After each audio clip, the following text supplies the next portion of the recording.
atas kuburan, dan jangan pula kamu sholat menghadap ke kuburan. Jangan duduk di atas kubur, jangan, nggak boleh diduduki, ya. Dan jangan sholat menghadap kuburan. Baik, saya jelaskan sekarang, Bapak Ibu sekalian. Jadi kalau ada masjid, ada kuburan, mana yang lebih dulu? Misalnya nih, Duduk di atas kuburan, dan jangan pula kamu sholat menghadap ke kuburan. Jangan duduk di atas kubur, jangan, nggak boleh diduduki, ya. Dan jangan sholat menghadap kuburan. Baik, saya jelaskan sekarang, Bapak Ibu sekalian. Jadi kalau ada masjid, ada kuburan, mana yang lebih dulu? Misalnya nih, Bapak Ibu sekalian. Lalu bagaimana dengan Masjid Nabawi? Beda, Bapak Ibu, beda. Bahwasannya Masjid Nabawi ini, nih saya sudah kopikan ini. Juga ini tulisan yang kami nukil dari beberapa artikel. Di antaranya konsultasi syariah.com, lalu bekal Islam Ustadz Firanda, dan juga di antara rumaiso.com. Saya nukilkan di sini 11 catatan tentang kubur Nabi. 11 catatan. Di antaranya, 1. Nabi wafat hari Senin. Sallallahu alaihi wasallam bersabda, Saya qulu fi akhir zamani qaumun yakunu hadithuhum fi masajidihim laisa Allahu fihim hajatun. Silakan. akan muncul di akhir zaman suatu kaum yang pembicaraan mereka dilakukan di masjid-masjid mereka. Terus Allah tidak berhajat kepada mereka. Allah tidak berkehendak kepada mereka. Ngomong masalah duniawi di masjid, ngomong masalah Portugal melawan Deltras di masjid, gak ada manfaatnya. Bahas masalah Argentina melawan Persebaya, kamu buat apa? Bahas Piala Dunia, Allah gak akan berhajat. Lalu tolong, masjid ini tempatnya berzikir, ingat Allah, jangan bahas urusan-urusan duniawi.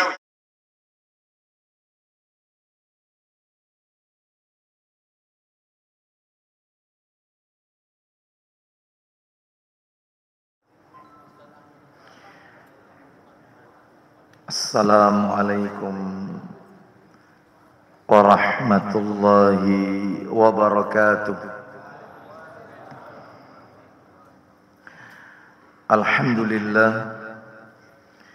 Alhamdulillahi hamdan katsiran tayyiban mubarakan fi kama yuhibbu rabbuna wa yarda.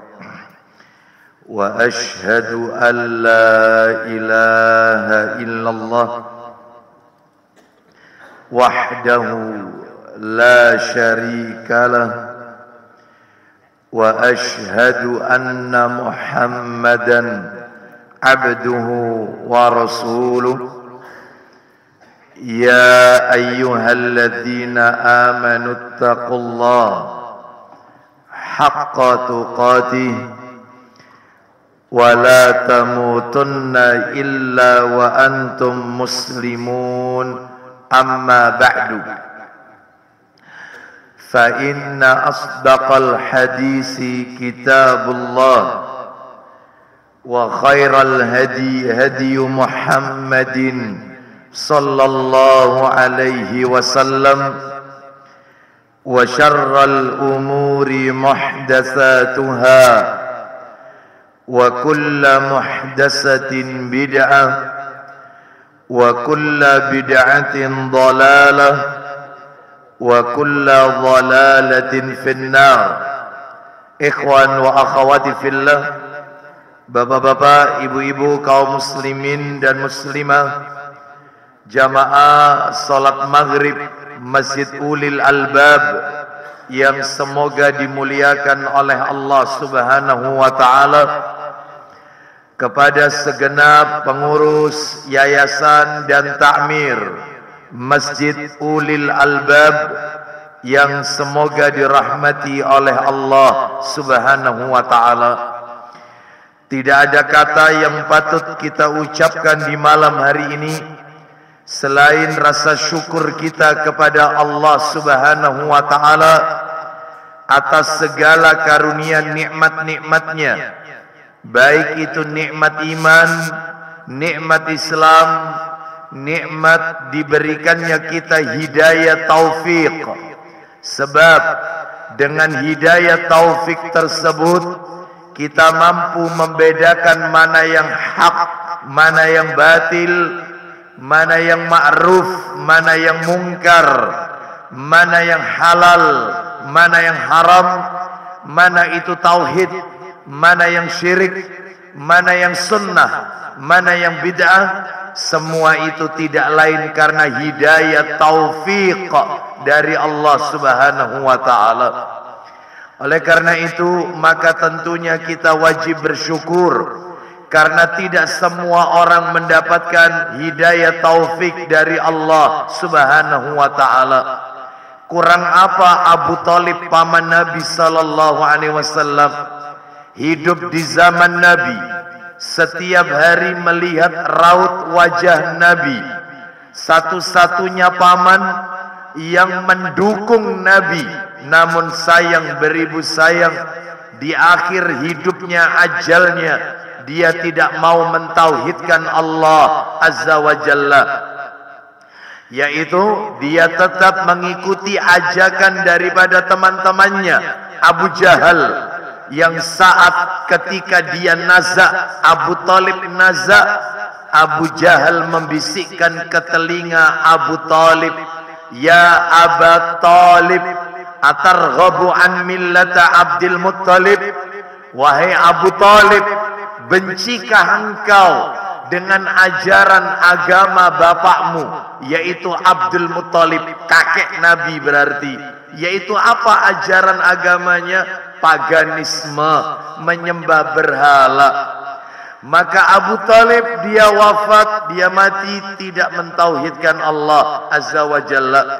Oleh karena itu maka bersyukurlah kita yang diberikan oleh Allah hidayah taufik, sehingga kita tetap istiqomah di jalan Allah dan mengikuti petunjuk Rasul sallallahu alaihi wasallam. Kurang apa Abu Jahal, Bapak Ibu sekalian? Abu Jahal berbeda dengan Abu Lahab. Allah Subhanahu wa ta'ala di dalam Al-Quran tidak pernah mengekspos Abu Jahal. Tidak ada dalam Al-Quran. Yang ada di dalam Al-Quran, Allah mengekspos Abu Lahab, sampai-sampai diberikan oleh Allah nama surat Al-Lahab. Nah, adapun Abu Jahal tidak. Abu Jahal tidak ada dalam Al-Quran surat Abu Jahal. Tidak ada. Tidak ada dalam Al-Quran surat Al-Jahl. Tidak ada. Yang diekspos itu oleh Allah Abu Lahab. Abu Jahal tidak. Siapa yang tahu di antara Bapak Ibu? Kenapa Abu Jahal yang membenci Nabi, dakwah Rasul, namanya tidak tertuang dalam Al-Quran? Justru Abu Lahab, paman Nabi, ada dalam Al-Quran. Kalau Abu Jahal bukan paman Nabi. Yang paman Nabi itu Abu Lahab, Bapak Ibu sekalian. Ayo, siapa yang tahu alasannya? Apa alasannya Abu Jahal gak ada dalam Al-Quran? Ada yang tahu? Yang tahu bisa umrah. Yang mengumrahkan takmir masjid. Bapak Ibu sekalian, rahimani wa rahimakumullah, jawabannya adalah, kata para alim ulama, Abu Jahal tidak diekspos oleh Allah di dalam Al-Quranul Karim lantaran dia masih membenarkan ucapan Nabi, tapi karena faktor fanatisme dia tidak mau mengikuti ajaran Nabi, tapi dia masih membenarkan Nabi. Beda dengan Abu Lahab, paman Nabi. Dia bukan hanya mendustakan Nabi, membenci Nabi, ingin mencelakakan Nabi, dan masih banyak kekejian-kekejian Abu Lahab. Beda. Makanya Bapak Ibu, ketika di awal-awal dakwah, Rasul itu kan dakwanya itu sekitar keluarga saja. Lalu kemudian Nabi merasa maka dakwah ini harus tersampaikan kepada umat. Kalau begitu, maka Nabi SAW gimana caranya mengumpulkan orang banyak ini? Maka qadarullah, Nabi menaiki salah satu bukit, yaitu namanya Bukit Abi Kubais, Jabal Abi Kubais. Di mana itu Bukit Abi Kubais? Bapak Ibu kalau menunaikan ibadah haji atau umrah, setelah sa'i, Safa, Marwah, maka tentunya terakhir itu ada di Marwah.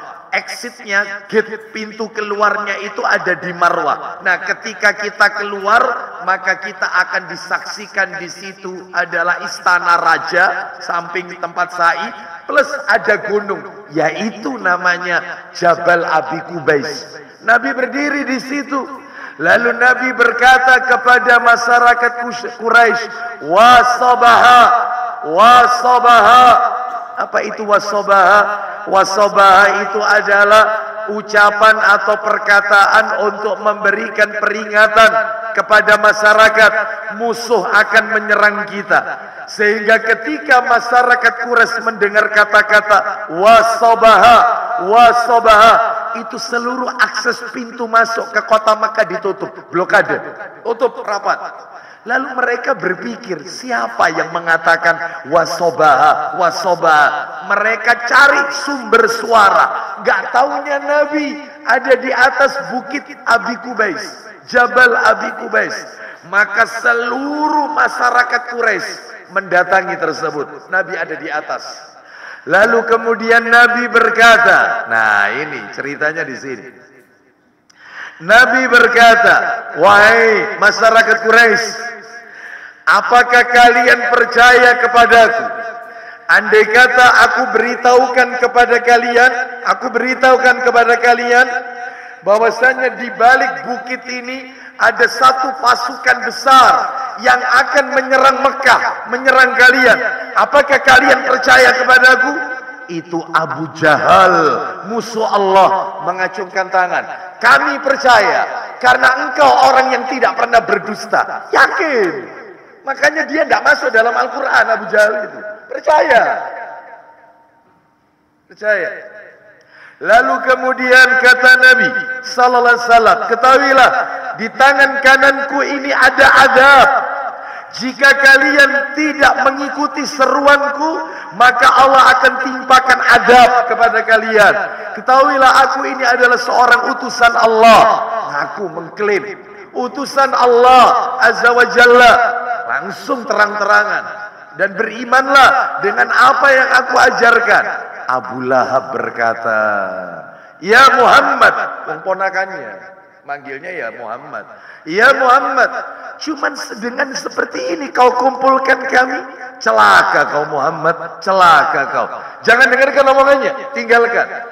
Abu Jahal, mohon maaf ya, Abu Jahal masih yakin karena ucapannya Nabi itu nggak mungkin dusta. Sedangkan kalau Abu Lahab itu tidak, Bapak Ibu sekalian. Ya, lalu Abu Lahab pulang menceritakan kepada istrinya, namanya Ummu Jamil. Dia ceritakan, kau masih ingat enggak ponaanku Muhammad? Dia begini. Apa kata istrinya? Saya baca dalam sejarah Nabi itu, istrinya berkata, Muhammad anak kemarin itu, iya, ngaku Nabi di kota Mekah.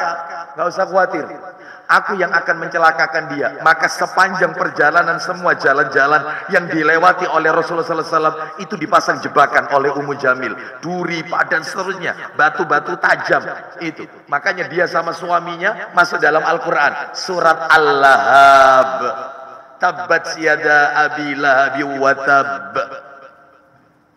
Itu masuk dalam Al-Quran. Abu Jahal tidak. Bahkan Bapak Ibu sekalian rahimani wa rahimakumullah, ketika Nabi sujud di Ka'bah, sholat di Ka'bah, tiba-tiba di situ ada Abu Jahal dan konco-konconya.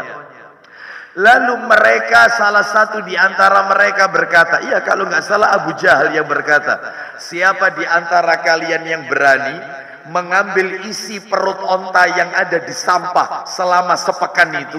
Karena kemarin seminggu yang lalu ada orang menyembelih onta, isi perut ontanya diletakkan di sampah itu, kalian letakkan di atas pundaknya Muhammad ketika dia sujud. Siapa di antara kalian? Ngacung seseorang yang paling berani. Saya. Baik, nunggu Muhammad sujud.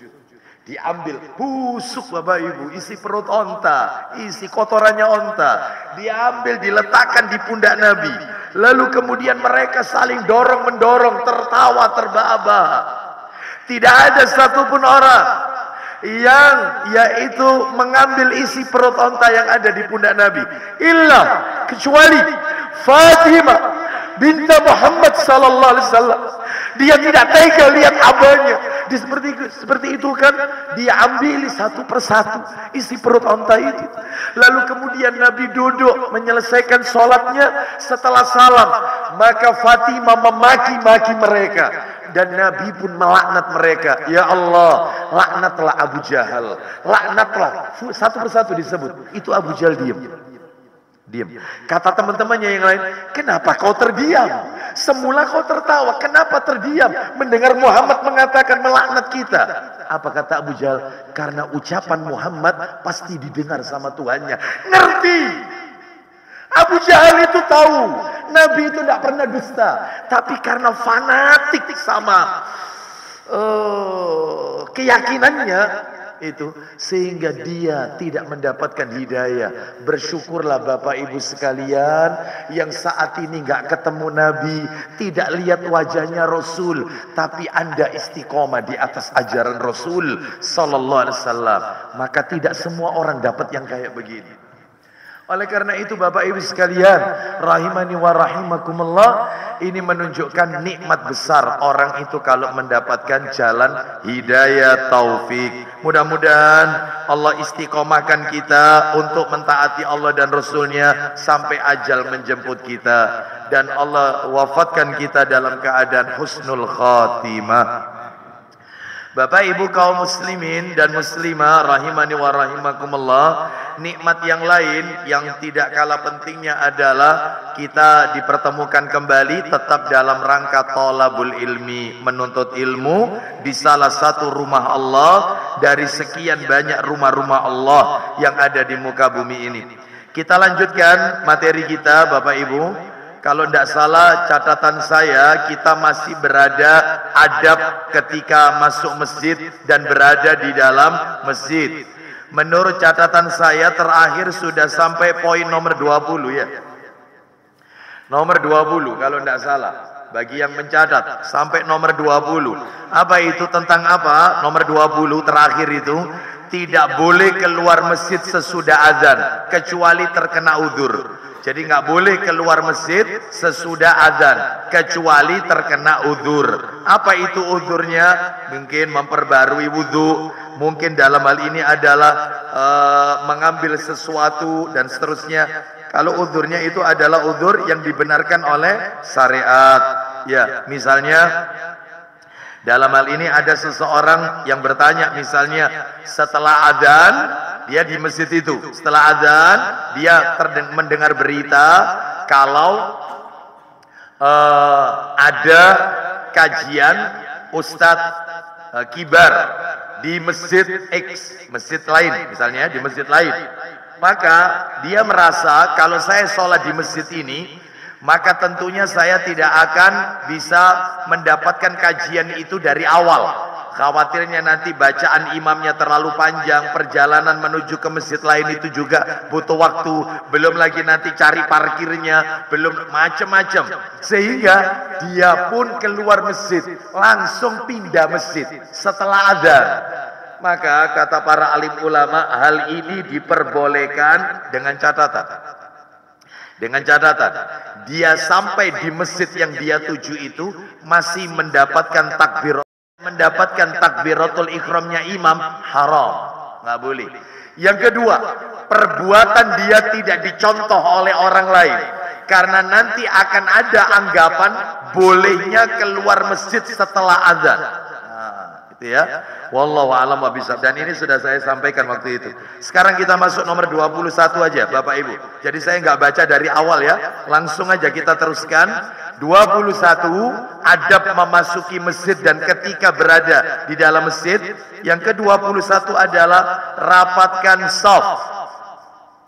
Rapatkan shaf. Merapatkan shaf. Ya, baik. Mana dalilnya? Dalilnya saya beri beberapa. Yang pertama adalah, silakan bisa dibuka Sahih Targhib wa Tarhib. Sahih Targhib wa Tarhib. Ya. Nah, jilid 1 ya. Hadis riwayat Ahmad, Ibnu Majah, Ibnu Huzaimah, Ibnu Hibban dan Al-Hakim dalam Sahih Targhib wa Tarhib nomor 501. 501. Nah, 501. Kita dengarkan. An Aisyah radhiyallahu an Rasulillah sallallahu alaihi wasallam, innallaha wa malaikatahu yusalluna 'alal ladzina yasiluna sufuf. Silakan baca. Dari Aisyah radhiyallahu anhuma, dari Rasulullah sallallahu alaihi wasallam, beliau bersabda, Apa isi sabdanya? sesungguhnya Allah dan para malaikatnya Allah dan para malaikat-malaikatnya mengucapkan apa? bersolawat kepada orang-orang yang menyambung shaf. Allah dan para malaikatnya bersolawat bagi mereka yang menyambung shaf. Bapak Ibu, saya sudah pernah sampaikan, pernah saya singgung di sini. Jadi kalau dikatakan Allah dan para malaikat bersolawat, itu tolong dibedakan. Solawat dari Allah kepada hambanya dengan solawat dari para malaikat kepada hambanya itu berbeda. Seringkali kalau kita baca Al-Quran terjemahan Depak, itu ketika menerjemahkan solawat Allah, itu selalu diartikan Allah memberi rahmat. Nah, itu yang kurang tepat. Ketika coba panjenengan cek nanti panjenengan Quran panjenengan semua yang ada di rumah itu Quran terjemah cetakan Depak. Anda lihat Quran surat 33 ayat 56. Innallaha wa malaikatahu yusalluna 'alan nabi. Sesungguhnya Allah dan para malaikat-malaikatnya bersolawat untuk Nabi. Lihat catatan kakinya. Itu selalu diartikan jika solawat itu dari Allah, maknanya adalah Allah memberi rahmat. Kalau solawat dari para malaikat, maknanya malaikat memohonkan ampunan. Maaf, kurang tepat. Kurang tepat.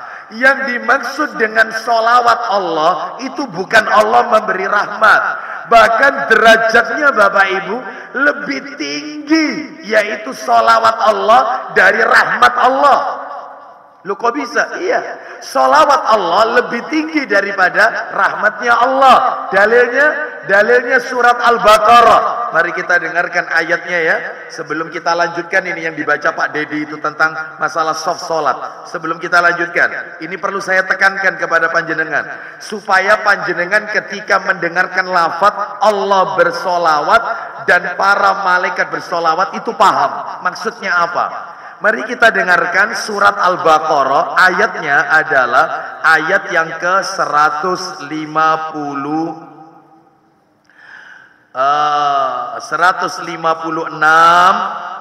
ya. 155 terus setelah itu kemudian ya 156 aja. 156 dan 157. 156 dan 157. Allah Ta'ala berfirman, Al-Baqarah 156 157. Jadi jelas dalam ayat ini solawat dikedepankan baru rahmat. Solawat dulu baru rahmat. Ayo Pak Dedi, apa artinya sesuai ayatnya? Sesuai ayatnya. Sesuai ayatnya, mereka itulah yang memperoleh solawat dari Rabb mereka. Ulaika alaihim salawatum mir rabbihim wa rahmah. Ayo, apa adanya? Jangan yang ada di terjemahan itu. Silakan. 156 dulu, 156 dulu. Silakan. Yaitu orang-orang yang apabila ditimpa musibah, mereka berkata, apa kalau kena musibah ucapannya? Kalimat tarjih. Silakan. Inna lillahi wa inna ilaihi rajiun. Lanjut aja langsung 157-nya. Silakan. Mereka itulah yang memperoleh solawat dan rahmat dari kok Rabb. salawat dari rahmat dan rahmat? Mereka itulah yang memperoleh ampunan dan rahmat dari Rabb-nya. Itu kan terjemahan Depak. Kalau kita lihat apa adanya, ulaika alaihim salawatum mir rabbihim. Mereka itulah orang-orang yang memperoleh salawat dari Rabb mereka, warahmah dan rahmat. Berarti ada solawat Allah, ada rahmat. Apa kalau begitu solawat? Solawat itu bukan Allah memberi rahmat, Allah bersolawat. Maknanya kata para alim ulama, salah satunya dikatakan oleh Abul Aliyah rahimahullah. Beliau mengatakan, salatullahi sana'uhu alaihi indal malaika wa salatul malaikati ad-du'a. Artinya, salawat itu kalau dari Allah, maknanya adalah Allah memuji hambanya di hadapan para malaikat-malaikatnya. Sedangkan kalau salawat dari para malaikat, maknanya malaikat memohonkan ampunan untuk hamba tersebut. Itu ya, makanya derajatnya dipuji oleh Allah itu lebih tinggi. Buktinya apa ayatnya tadi? Sholawat dulu baru rahmat. Ya, Pak, Bu, maaf ini, maaf, kita saja kita dipuji orang, dipuji orang pasti senang. Karena tabiat manusia itu adalah senang dielem, senang dipuji. Apalagi kita dipuji di hadapan orang banyak. Waduh, tambah bangga, GR, tambah senang. Ini tidak, yang memuji hambanya, makhluk tersebut, hamba tersebut adalah Sang Khalik, dan itu dipuji di hadapan para malaikat-malaikatnya. Kembali ke materi kita tentang shaf. Innallaha wa malaikatahu yusalluna 'alal ladzina yasiluna sufuf. Sesungguhnya Allah dan para malaikat-malaikatnya mengucapkan sholawat untuk mereka yang nyambung shaf. Makanya orang yang softnya rapat, nyambung terus, nggak putus, maka orang itu mendapatkan sholawat Allah, dipuji di hadapan seluruh malaikatnya, plus didoakan ampunan oleh seluruh malaikat. Lah yang namanya malaikat kalau mendoakan, memohonkan ampunan, nggak mungkin meleset, nggak mungkin tidak diterima oleh Allah, pasti diterima oleh Allah. Mudah-mudahan kita semua termasuk di dalamnya. Jadi dalam hal ini penting merapatkan shaf ini, jangan dianggap remeh. Memang dulu pandemi, taib, semua shaf berjarak, physical distancing, taib, karena ada uzur syar'i. Sekarang ulil amri kita memberikan kelonggaran, shaf rapat, semua boleh masuk masjid dan seterusnya. Tanda-tanda yang telah kita berikan di shaf-shaf salat, yaitu sudah pada kita tutup semuanya. Ya rapat lagi, karena memang syariatnya merapatkan shaf. Yang bikin shaf itu tidak rapat kalau masuk masjid bawa sajadah. Nah, itu bikin tidak rapat.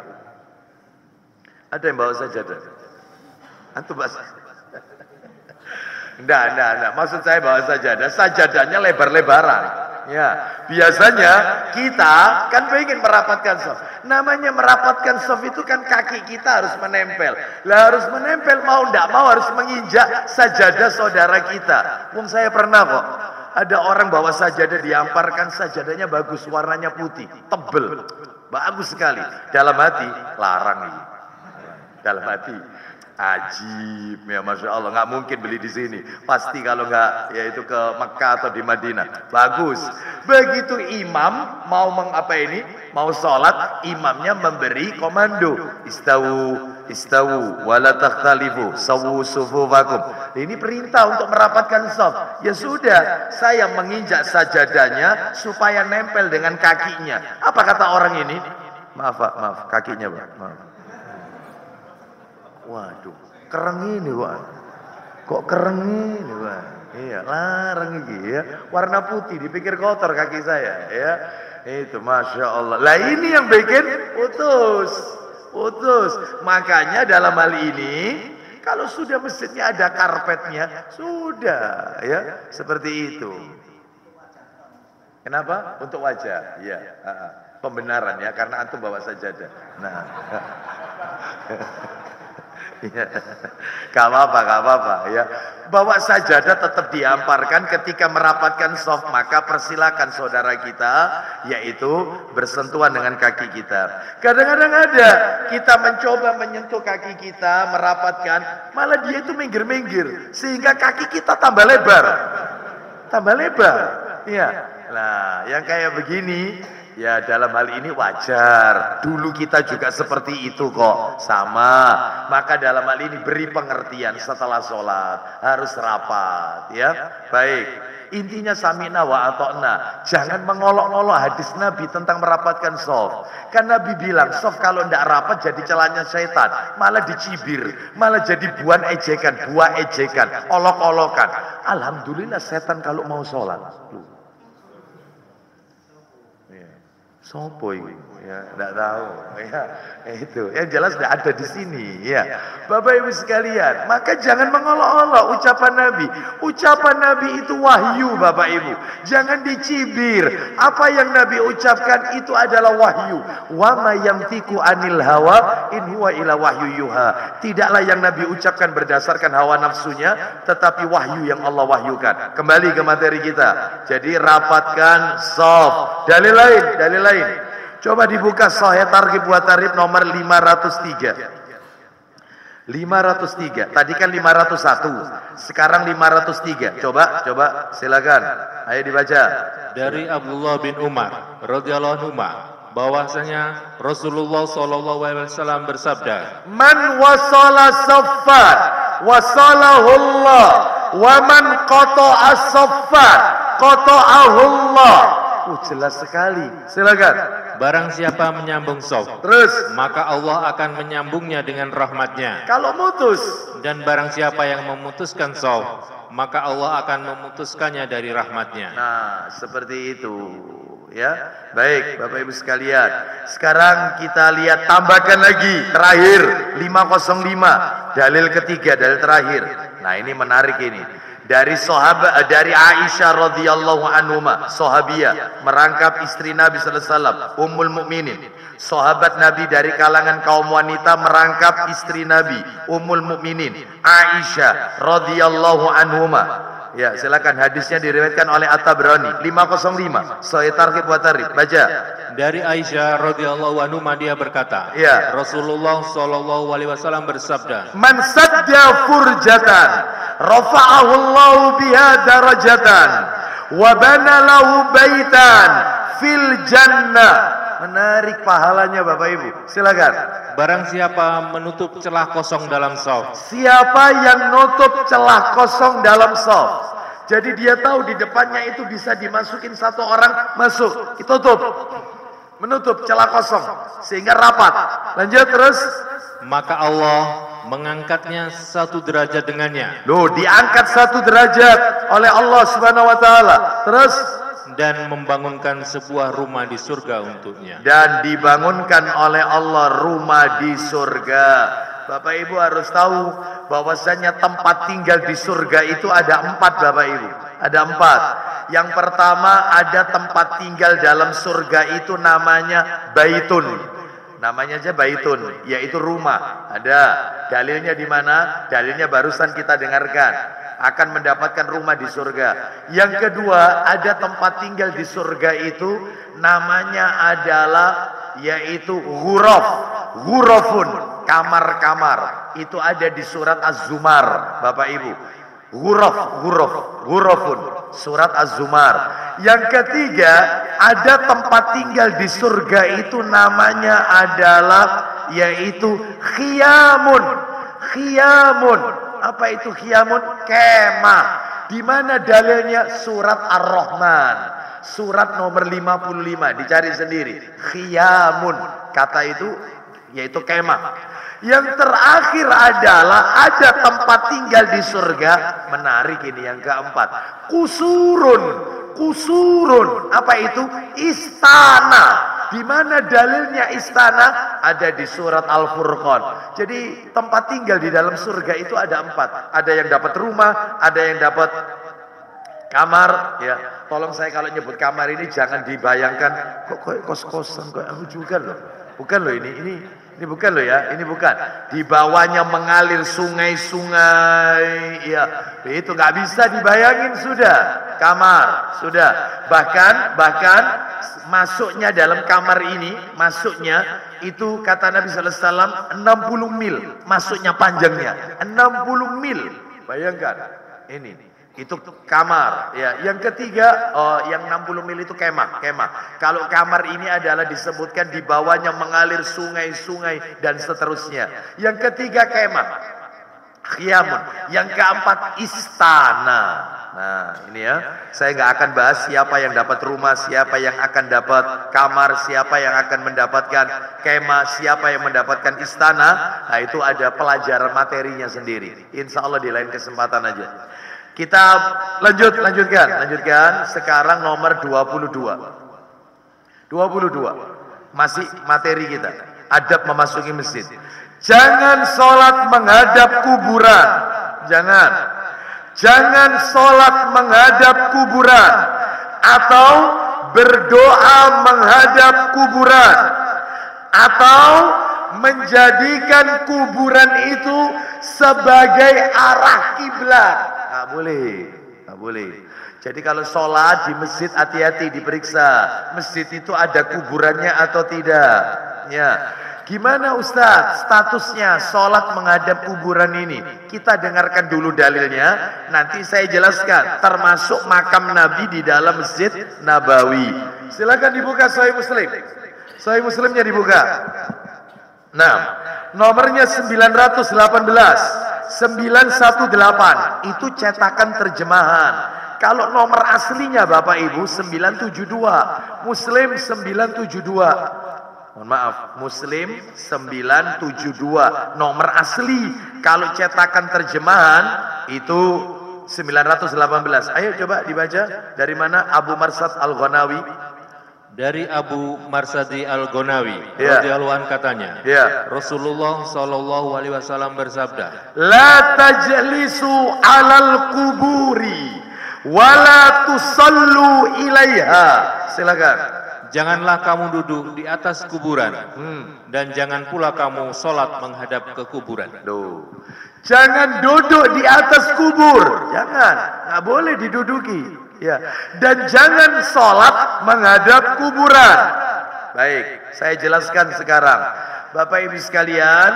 Jadi kalau ada masjid, ada kuburan, mana yang lebih dulu?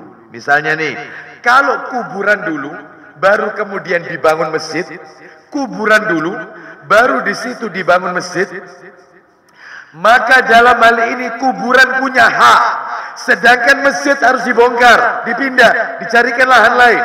Kuburan punya hak. Mana yang pertama itu yang punya hak, Bapak Ibu sekalian. Sekarang berbeda kondisinya. Dibalik seperti yang terjadi di negeri kita, tanahnya tanah wakaf untuk masjid duluan. Lalu tiba-tiba ada orang soleh yang wafat. Mungkin yang mewakafkan tanah itu atau seorang ulama setempat. Lalu dimakamkan di situ. Masjid dulu baru kuburan. Maka masjid punya hak. Kuburan harus dipindah. Kuburan harus dikeluarkan. Nah, yang nggak punya di situ. Seperti itu. Lah rata-rata di negeri kita itu mana dulu biasanya? Masjid dulu atau kuburan? Ya, masjid dulu baru kuburan kan gitu ya. Nah, lalu kemudian dia dimakamkan di sana. Nah, sekarang masalahnya, Ustadz, kuburan itu ada di samping masjid, kanan, kiri, atau di bagian belakang masjid, tidak di depan masjid, tidak di arah kiblat. Saya tadi sempat dalam perjalanan itu sempat mendengarkan, masih ada kalau tidak salah ini di sini, mendengarkan YouTube yaitu kajiannya Ustadz Dr. Firanda. Nah ini barusan sholat, sholat di masjid, sholat di masjid yang ada kuburannya. Saya perhatikan.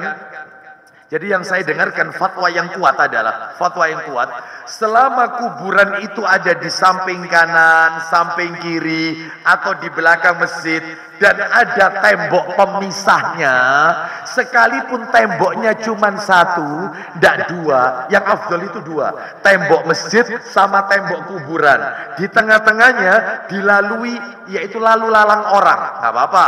Ini kalau misalnya bukan temboknya nggak dua satu, nggak apa-apa. Sholat di masjid itu nggak apa-apa. Pertanyaannya sekarang yang menarik dari ceramah beliau, silakan nanti bisa saya kirimkan atau nanti bisa dilihat ini ya. Nah, hukum sholat di masjid yang ada kuburannya, Ustadz Dr. Firanda, hafizahullah ta'ala. Itu kalau gimana kalau di depan? Katanya Ibnu Utsaimin rahimahullah, dan saya lebih condong pendapat ini untuk apa ini menenangkan kita. Selama tembok depan itu tertutup, tembok mihrab masjid tertutup, tidak ada celahnya, sehingga kita nggak bisa lihat kalau di belakang itu ada kuburan, nggak ada losternya, nggak ada apapun, sudah lobang atau celah, tertutup rapat, nggak apa-apa sholat di situ. Meskipun habis tembok itu langsung kuburan, nggak apa-apa. Ceramahnya beliau, Fatwa Syekh Utsaimin. Kecuali kalau di situ ada celah loster atau apa, ya apa, jendela, ya itu kita kelihatan, lu maisan. Jangan. Langsung di arah kiblat, jangan cari masjid yang lain. Bisa dipahami sampai di sini? Nah, ya. Seperti itu Bapak Ibu sekalian. Lalu bagaimana dengan Masjid Nabawi? Beda Bapak Ibu, beda. Bahwasannya Masjid Nabawi ini, nih saya sudah kopikan ini. Juga ini tulisan yang kami nukil dari beberapa artikel. Di antaranya konsultasi syariah.com, lalu bekal Islam Ustadz Firanda, dan juga di antara rumaiso.com. Saya nukilkan di sini 11 catatan tentang kubur Nabi. 11 catatan. Di antaranya, 1. Nabi wafat hari Senin, tanggal 12 Rabiul Awal, tahun 12 Hijriah. 2. Beliau dikuburkan hari Selasa malam. Ada yang berpendapat hari Rebu di rumahnya Aisyah radhiyallahu anhuma. Rumah Aisyah, bukan masjid. Rumah Aisyah. Nomor 2 ini. Nomor 3, beliau tidak dikuburkan di masjid karena beliau sendiri melarang, bahkan melaknat orang yang menjadikan kuburan sebagai masjid, seperti orang Yahudi Nasrani. Orang Yahudi Nasrani itu mereka mendirikan, yaitu tokoh-tokoh mereka jika mereka mati maka di situ dibangun tempat peribadatan. Lah itu yang dilaknat, itu nggak boleh. Atau ada tempat peribadatan lalu mereka dikuburkan di situ. Lah itu yang dilaknat oleh Nabi sallallahu alaihi wasallam. Makanya harus dipindah. Mana yang duluan? Haknya itu yang diutamakan. Jadi Nabi melaknat ini orang yang sholat menghadap kubur juga. Nomor 4, beliau telah bersabda bahwa para nabi itu dikuburkan di tempat yang meninggal. Nabi itu tidak dikubur di pemakaman baki, enggak. Nabi itu dikuburkan di rumah Aisyah. Kenapa? Karena itulah keistimewaan para nabi dan rasul. Beda sama kita. Kita bukan nabi, bukan rasul. Semua nabi dan rasul itu kalau wafat, di mana dia wafat, di situ digali kuburan. Rasul wafat di kamarnya Aisyah, disitulah digali kuburan. Kita tidak, meninggal di rumah ya dimakamkan di kuburan, meninggal di rumah sakit maka ya tetap dimakamkan di kuburan Islam. Kalau nabi rasul tidak, di mana dia meninggal di situ digali. Baik. Nah terus di situ kan ada Abu Bakar dan Umar, kan bukan nabi dan rasul, kan wasiat. Wasiat, Abu Bakar berwasiat, Umar juga wasiat, dan waktu itu masih rumah, kamarnya Aisyah, belum masjid, belum masjid, beda. Ada space antara rumah Aisyah dengan Masjid Nabawi, beda ini, beda. Ya, terus kemudian yang nomor 5, kuburan Nabi tetap di rumahnya Aisyah yang berada di samping Masjid Nabawi. Padahal perluasan masjid telah terjadi pada zaman 2 khalifah, Umar bin Khattab dan Khalifah Utsman. Jadi ketika Khalifah Umar dan Utsman radhiyallahu anhu, perluasannya itu selalu ke kanan sama ke belakang, kanan terus ke belakang, nggak ke kiri. Enggak, karena ini mereka tahu ini kuburan. Kalau dimasukkan maka berarti ada kuburan di dalam masjid. Mereka tahu. Nah, pada saat nomor 6 tahun 88 Hijriah mulai 88 Hijriah, setelah semua sahabat yang ada di kota Madinah wafat, nggak ada yang tersisa, semuanya wafat. Semua sahabat Nabi yang di Madinah wafat semuanya. Khalifah Bani Umayyah yang saat itu dijabat oleh Al-Walid bin Abdul Malik memerintahkan gubernur Madinah yang saat itu dijabat oleh Umar bin Abdul Aziz untuk memperluas Masjid Nabawi dan memasukkan rumah seluruh istri Nabi masuk dalam masjid. Perintah ulil amri. Bapak Ibu sekalian, ke dalam perluasan masjid tersebut. Yang ketujuh, dimasukkannya rumah-rumah istri Nabi ke dalam masjid termasuk Aisyah sebagai alasan darurat demi perluasan dan tanpa ada tujuan pengagungan. Namun murni karena semata-mata memperluas masjid. Nggak ada tempat lagi, nggak cukup. Kaum muslimin tambah banyak. Sehingga mau tidak mau perluasannya harus menyamping ke kiri. Selama ini ke belakang dan ke kanan harus masuk akhirnya. Nah, begitu juga disebutkan sahabat Urwah berkata, aku mengingkari Umar bin Abdul Aziz. Loh, Urwah. Aku mengingkari Umar bin Abdul Aziz tentang kubur Nabi yang dimasukkan ke dalam perluasan masjid dengan keras. Namun ia enggan seraya mengatakan instruksi dari Amirul Mukminin harus dilakukan. Harus taat. Rasul yang ngajarkan kita taat sama ulil amri. Bisa apa-apa sudah. Lalu kemudian nomor 9, kamar Aisyah yang di dalamnya dipendam jasad Rasul yang mulia tetap berupa bangunan yang masuk ke dalam perluasan masjid. Hanya saja diperbarui bangunannya, di tembok sisi-sisinya dan dibuat segitiga dari arah utara yang menghadap ke arah kiblat dan kuburan tersebut ditutup rapat. Jadi mau masuk ke kubur Nabi itu ada 3 dinding pelapis. Sehingga orang kalau sujud di Masjid Nabawi itu sudah didesain sedemikian rupa sehingga orang itu tidak sujud ke kubur Nabi, tapi tetap ke arah kiblat. Sudah diatur ini sudah. Dan ini tidak ada unsur kesengajaan. Beda sama negeri kita. Ono masjid, ada orang soleh dikubur di situ. Ya sengaja. Kalau Nabi kan tidak, dimakamkan di situ. Masjid beda karena perluasan masuk. Jadi tolong jangan pakai alasan Masjid Nabawi. Ya, skakmat. Ya, jadi jangan tolong niru Masjid Nabawi, jangan, beda, kasusnya beda. Dengan adanya tembok yang melapisi bangunan yang ada kuburan di dalamnya dan dibuat segitiga dari arah utara arah kiblat yang miring, menjadikan orang yang sholat di Masjid Nabawi tidak menghadap kubur. Jelas. Terakhir, walaupun demikian ulama tetap mengingkarinya dan tidak menjadikannya sebagai alasan bolehnya menguburkan jenazah di dalam masjid. Syekh bin Baz rahimahullah berkata, alasan sebagian orang jahil boleh mengubur mayit di masjid karena alasan yaitu kuburan Nabi di Masjid Nabawi adalah tidak benar, karena Rasulullah dikuburkan di rumah bukan di masjid dan dikuburkan bersamanya 2 orang sahabat Abu Bakar dan Umar. Namun ketika Al-Walid yang jadi ulil amri waktu itu, Al-Walid bin Abdul Malik ya mengadakan perluasan masjid, ia memasukkan rumah Rasulullah, dan ini sebuah kekeliruan dalam masalah ini. Seharusnya tidak memasukkannya sehingga orang jahil dan orang-orang yang generasi sekarang tidak menjadikan itu sebagai alasan. Ya sudah terlanjur.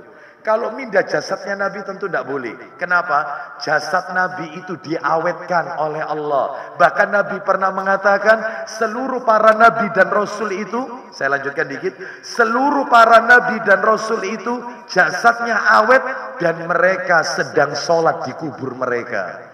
Nabi dan Rasul itu sholat di kubur mereka. Sholatnya kayak apa? Wallahu a'lam bishawab. Hadisnya sahih. Sehingga nggak mungkin dipindah jasadnya, maka akan terjadi fitnah luar biasa. Nah ini ya, baik, wallahu a'lam bishawab. Jadi saya cukupkan di sini. Kita dengarkan kumandang adzan Isya. Setelah itu kemudian kita lanjutkan materi-materi yang tersisa dengan alokasi waktu yang ada. Wassallallahu ala nabiyyina wa ala alihi wa sahbihi wasallam. Silakan dikumandangkan adzan Isya.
Alhamdulillah wassalatu wassalamu ala rasulillah wa ba'd. Kita lanjutkan Bapak Ibu sedikit dengan alokasi waktu yang ada. Yang ke-23 sekarang ya, 23. Jangan melewati orang yang sedang sholat. Jangan melewati orang yang sedang sholat. Mana dalilnya? Ayo dibuka Sahih Targhib wa Tarhib. Nomornya agak ke belakang, 559. Sahih Targhib wa Tarhib nomor 559. Dari Abu Juhaim Abdullah bin Al-Harith bin As-Simmah, silakan, Al-Ansari radhiyallahu an. Silakan. Dari Abu Juhaim Abdullah bin Al-Haris bin As-Simmah Al-Ansari radhiyallahu an, dia berkata, ya, Rasulullah sallallahu alaihi wasallam bersabda, "Lau ya'lamul mar'u baina yadayil musalli madza 'alaihi lakana an yaqifa arba'ina khairan lahu min an yamurra baina yadayhi." Qala Abu Nadhr, la adri, qala arba'ina yauman aw syahran aw sanatan. Silakan. Seandainya orang yang lewat di depan orang yang sedang sholat itu mengetahui dosa-dosa yang dipikulnya, ya, terus niscaya dia berdiri selama 40 adalah lebih baik daripada lewat di depannya. 40 apa itu kata Abu Nadhr? Silakan. Abu An-Nadhr berkata, ya, aku tidak tahu apakah dia berkata 40 hari atau bulan atau tahun. Nah, andai kata orang yang melewati orang sholat itu tahu dosanya, maka dia lebih baik berdiri tok selama 40. 40 ini entah 40 hari atau 40 bulan atau 40 tahun, itu lebih baik buat dia daripada dia harus melewati orang sholat. Kecuali Bapak Ibu kalau sholat berjamaah. Sholat berjamaah, ada seseorang yang wudhunya batal, lalu dia ingin memperbarui wudhu, mau tidak mau dia harus melewati orang sholat. Maka nggak apa-apa ini, tidak berdosa. Kenapa? Karena pembatasnya makmum mengikuti pembatas imam yang ada di depan. Nah itu, ini yang dipermasalahkan kalau ada orang sholat sendiri atau dia jadi imam lalu kita lewati, lah kita dosa seperti itu. Terus katanya ulama, yang berdosa lagi adalah seseorang yang sengaja sholat di pintu akses keluar. Sebenarnya jangan di situ, sehingga dia yang dosa. Jadi banyak kok tempat-tempat lain, kenapa harus di pinggir pintu? Sedangkan pintu akses masjid keluar masjid itu cuma satu. Sehingga orang yang buru-buru hajatnya ingin dituntaskan atau apa, maka dia harus lewat. Dia nggak dosa. Yang dosa itu yang sholat. Ngapain Anda nggak cari tempat yang lain? Nah, seperti itu. Jadi tolong dalam hal ini diperhatikan, jangan melewati orang yang sedang sholat, ya. Baik, Ustadz, yang memutus sholat itu memangnya ada berapa? Yang memutus sholat itu 3, Bapak Ibu. Yang memutuskan sholat itu 3. Yang pertama itu adalah wanita. Wanita itu pemutus sholat. Ibu-ibu sholat dilewati ibu-ibu, sama-sama ibu-ibunya, batal sholatnya ibu-ibu yang sholat itu. Kita sholat dilewati perempuan, batal sholat kita. Wanita pemutus sholat. Yang kedua, khimar, keledai. Yang ketiga yaitu kalb, anjing hitam. Anjing yang warnanya hitam legam, tidak ada warna lain kecuali warna hitam di tubuhnya. Itu karena jelmaan syaitan. Sampai-sampai kata Nabi, andai kata anjing itu bukan makhluk ciptaan Allah, niscaya aku suruh semua anjing itu untuk dibunuh. Tapi bunuhlah anjing yang berwarna hitam legam, karena itu jelmaan syaitan. Ada seorang wanita berkata, Ustadz, saya ini kalau sholat, cucu saya itu mesti itu jalan-jalan di depan, kadang duduk di depan saya sudah geser, dia malah duduk di depannya lagi. Namanya anak kecil. Apakah sholat saya batal? Sedangkan cucu saya ini perempuan, bukan lagi. Apakah batal sholat saya? Katanya Nabi dalam riwayat Abu Dawud, yang membatalkan sholat itu, pemutus sholat itu wanita yang sudah haid. Sedangkan wanita yang belum haid bukan sebagai pemutus sholat. Gak apa-apa, anak kecil dilewati, sudah kita hadang, dia tetap meloloskan diri, gak apa-apa, teruskan aja sholatnya, teruskan. Itu ya. Baik, jadi dalam hal ini itulah pemutus sholat. Itu bagi kita yang sholat sendiri dan sholat jadi imam. Tapi kalau kita makmum dilewati wanita, sholat di Masjidil Haram atau sholat di masjid lain, wanita lewat, kita sedang berjamaah, nggak apa-apa, nggak batal. Karena pembatas Anda ikut imam. Yang batal itu kalau wanita tersebut melewati imam itu, nah batal sholatnya imam. Ya, jadi harus dibedakan makmum dengan imam dan sholat sendiri. Sekarang kita lanjutkan 24. Jangan mengeraskan suara di masjid, teriak, jangan. Kecuali dalam rangka berdakwah, boleh. Rasul itu kalau khutbah itu uratnya itu merah, urat lehernya merah, matanya jadi tegang, uratnya keluar semua, matanya itu merah. Nabi itu kalau khutbah, suaranya melengking tinggi seperti pasukan yang mengomando untuk perang. Itu Rasul. Ya. Jadi Nabi kalau khutbah itu bukan jamaah kaum muslimin, mari kita bersama-sama bertakwa kepada Allah Azza wa Jalla. Oh enggak, Rasul ini kencang. Ya, matanya merah. Di mana itu dalilnya? Sahih Muslim, jelas, nomornya 821, ada. Urat lehernya menegang seperti komando pasukan yang sedang memberikan perintah kepada pasukan untuk perang. Itu Bapak Ibu, itu Rasul. Nggak apa-apa berteriak di masjid, tujuannya dakwah. Tapi yang nggak boleh itu adalah misalnya yaitu berteriak dalam hal ini ramai, memanggil temannya. Nah itu nggak boleh, ya seperti itu berteriak. Tidak diperbolehkan. Mana dalilnya? Ayo buka Sahih Targhib wa Tarhib nomor 295 dan 296. 295 dan 296. Ayo cepat dikit, sebentar lagi kita akhiri. Jilid 1, 295 dan 296. 295 dan 296. Baca, silakan. Dari dan At-Tabrani. Dan At-Tabrani dalam Al-Mu'jam Al-Kabir meriwayatkan darinya, yakni Ibnu Umar radhiyallahu anhu, bahwa Nabi SAW bersabda, "Wala tattakhidul masajida turuqan illa lidzikrin aw salatin." Silakan. Janganlah kalian menjadikan atau mempergunakan masjid sebagai jalan atau sarana kecuali untuk berzikir dan sholat. Oh, seperti itu. Terus baca satu lagi, 296. Jadi tolong masjid itu dipakai zikir, jangan dipakai sarana-sarana yang lain, dan jangan mengeraskan suara kecuali dalam rangka berdakwah atau misalnya yaitu pengajaran, ngaji, baca rame-rame, ya menirukan ustadznya nggak apa-apa, ya. 296, ayo dari Abdullah. Dari Abdullah bin Mas'ud radhiyallahu anhu, dia berkata, radhiyallahu anhu. Dari Abdullah bin Mas'ud radhiyallahu anhu, dia berkata, ya, Rasulullah SAW bersabda, sayakunu fi akhiriz zamani qaumun yakunu hadithuhum fi masajidihim laisa Allahu fihim hajatun. Silakan. Akan muncul di akhir zaman suatu kaum yang pembicaraan mereka dilakukan di masjid-masjid mereka. Loh, terus Allah tidak berhajat kepada mereka. Allah tidak berkehendak kepada mereka. Ngomong masalah duniawi di masjid. Ngomong masalah Portugal melawan Deltras di masjid. Gak ada manfaatnya. Bahas masalah Argentina melawan Persebaya. Kamu buat apa? Bahas Piala Dunia. Allah nggak akan berhajat. Tolong, masjid ini tempatnya berzikir, ingat Allah. Jangan bahas urusan-urusan duniawi di masjid ini, ya. Apalagi urusan politik.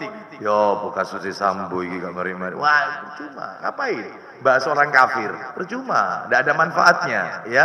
Ngomong yang bermanfaat aja, yaitu mengingatkan kita kepada Allah Subhanahu wa taala dan negeri akhirat. Saya tutup terakhir, yaitu yang nomor berapa sekarang? 25. Saya tutup sampai 25 saja. Jangan mengadakan transaksi jual beli di masjid. Jangan. Jangan transaksi jual beli di masjid. Jangan. Mana dalilnya? Ayo saya targhib wa tarhib, mundur nomornya. 291. 291. Baca, silakan. Dari Abu Hurairah radhiyallahu anhu bahwa Rasulullah SAW bersabda, Isinya, apabila kamu melihat orang yang menjual atau membeli di masjid, terus maka katakanlah, katakan menjual atau membeli di dalam masjid. Maka katakan, lanjut. semoga Allah tidak menjadikan perdaganganmu beruntung. Loh, semoga Allah tidak menjadikan usahamu berkah, beruntung. Terus, Dan apabila kalian melihat orang yang mencari barang hilang di dalam masjid dengan mengangkat suara, nah, maka terus, katakanlah, ya, semoga Allah tidak mengembalikannya kepadamu. loh, Ustadz, disebut masjid itu area mana? Apakah teras, Ustadz, termasuk?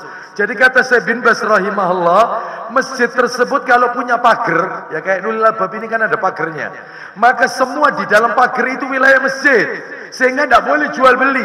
Ini mesen gosen, GoFood di masjid. Nggak boleh, meskipun aplikasi. Haram. Nanti ustadznya promo umroh, pakai spanduk umroh, travel apa di masjid. Nggak boleh. Hati-hati. Seperti itu. Tanya harga. Kontuku kelambi iki piro? Nggak boleh. Nggak boleh. Ini masjid. Berarti bolehnya di mana? Di luar pagar. Karena semua yang di dalam pagar itu wilayah masjid. Sedangkan yang di luar itu bukan wilayah masjid. Nggak apa-apa, di luar. Seperti itu. Ustadz pakai baju. Bajunya ada simbol nama tokonya. Bukankah itu juga seperti anu? Tanya sama ustadznya. Kalau ustadznya itu jadi endorse. Tahu endorse? Yang dia dapat fee dari pemilik tokonya itu. Memang dia sengaja pakai. Semakin banyak yang beli produk yang dia pakai, dia dapat royalti. Maka itu sama dengan jual beli, haram. Tapi kalau ustadz itu pakai apa? Ya, meskipun mereknya ada di depan, oh dia tidak punya tujuan untuk jual beli. Orang mau niru, fadol, tidak niru, ya selesai. Saya nggak dapat royalti, nggak apa-apa. Tapi kalau dia endorse, nggak boleh, hati-hati. Ya, paham sampai di sini ya? Termasuk mempromokan umroh, termasuk ini. Ini nggak boleh ini. Ini kan ada tulisannya ini. Apa? Mohon maaf saya sebut fit, nggak boleh, atau apapun mereknya. Ditaruh, makanya saya sering kali kalau dibeginikan itu taruh di bawah supaya nggak masuk ke rekaman, yaitu seperti itu. Meskipun begitu saja ini nggak boleh, ini sudah nggak boleh, ya itu karena apa? Karena sama dengan memperjualbelikan. Termasuk maaf, helm ditaruh, helm takmir masjid atau apa, marbotnya ditaruh di masjid. Terus helm itu ada tulisannya, yaitu misalnya sponsor apa? Ya coaching atau apa-apa, pokoknya promo. Contoh lagi, ada saya pernah masuk masjid, stiker masjid ada stikernya. Apa itu? Hematlah air. Bagus sebenarnya. Tapi di bawahnya itu adalah biotik mana. Nah, sponsor dari biotik mana. Itu sama dengan nggak boleh kayak begini. Makanya hati-hati. Banyak nggak di masjid ini? Nggak ada ya. Ya. Ngumumkan barang hilang juga nggak boleh. Ya, caranya adalah masjid itu harus punya yaitu grup, harus database jamaah. Maka boleh di-share, yaitu nanti setelah selesai kajian bukan di masjid diumumkan. Kami telah temukan begini, silakan menghubungi masjid. Seperti itu Bapak Ibu sekalian. Termasuk mengumumkan berita kematian. Inna lillahi wa inna Masjidul Albab kayak gitu enggak? Enggak ya? Enggak. Ya. Enggak ngaku mungkin ya. Masjid bukan dipakai untuk tempat mengumumkan berita kematian. Bukan. Nah terus gimana caranya? Gampang caranya. Sekarang ini tiap RT, tiap RW ada grupnya. Cukup itu diinfokan berita kematian di media sosial. Nggak perlu melalui pengeras suara masjid. Innalillahi, telah wafat Bapak Fulan di RT sekian, dimakamkan pukul. Nggak perlu. Karena masjid bukan tempat untuk seperti itu. Masjid ini untuk sholat, untuk mengingat Allah. Lebih dari itu untuk taklim, bukan untuk seperti itu. Wallahu a'lam wa bishawab. Ya, demikian yang bisa kami sampaikan. Apalagi kalau masjidnya dipakai di situ ada gedung resepsinya. Oh, ada enggak? Masjid lantai atas dipakai gedung resepsi, bawahnya untuk sholat. Sedangkan ketika resepsi, laki perempuan campur, yang kedua ada musiknya, haram. Tak boleh. Hah? Oh jangan. Ya, Anda jangan nyebut sudah. Ya. Bu, apa itu?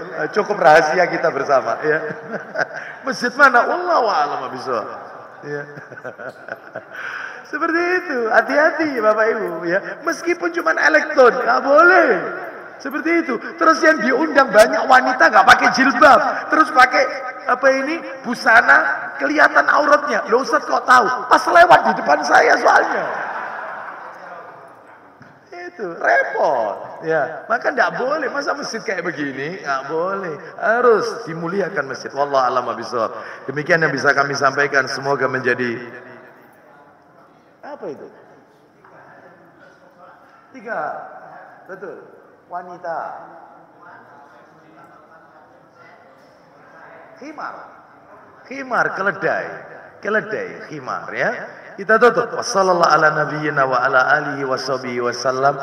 Subhanakallahumma wa bihamdika asyhadu an la ilaha illa anta astaghfiruka wa atubu ilaik. Wa akhiru da'wana anil hamdulillahi rabbil alamin. Assalamualaikum warahmatullahi wabarakatuh.